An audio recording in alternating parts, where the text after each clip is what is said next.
And what you start to realize is as we get more and more into this space, this higher connected space, I give you the visual of like going up just because I think that it's helpful to differentiate between me being Michael in my head here versus me feeling that open expansiveness up here.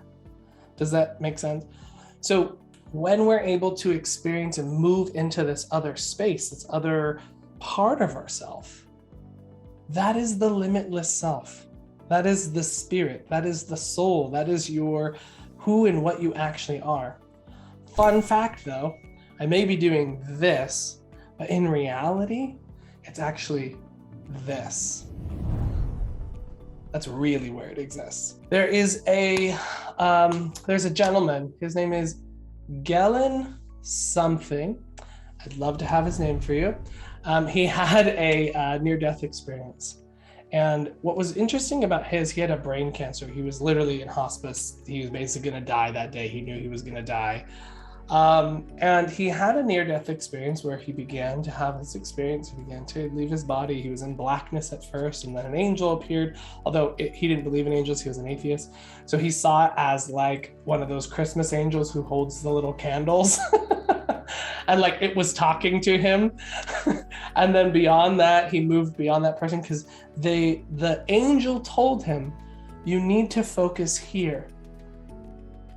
And as soon as he started to focus here, everything opened up. He needed to focus into his heart. Everything opened up. He moved through this white light. He came to a great being, a great presence.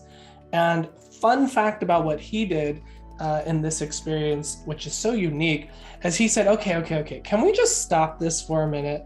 Can I just ask you some questions? And the spirit being was like, sure, okay. I was like, that's fine.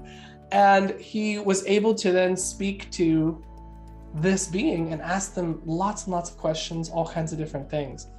But what was really, really powerful was the recognition that the place, and this is why I bring it up, the place through which we connect to that place of what he says, anyway, from his experience, what the spirit being told him was here, was in the heart. That's where we connect to the soul. That's where we connect. And so for me, that was like, oh, well, that was very validating. Thank you for that. Because that's where we connect to more of us.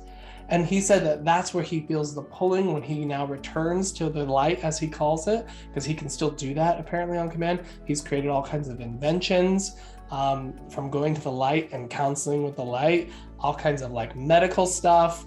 Like it's just crazy all the things he's done in his life since then. But anyway, the point I'm trying to make is that while we move into this internal space, that sort of near-death experience sort of validated this concept that I feel is something that I teach, which is go into that central part of you, that divine spark that exists within you, that it doesn't come from here, it comes from here. It comes from the power and the spiritual energy that resides in this area.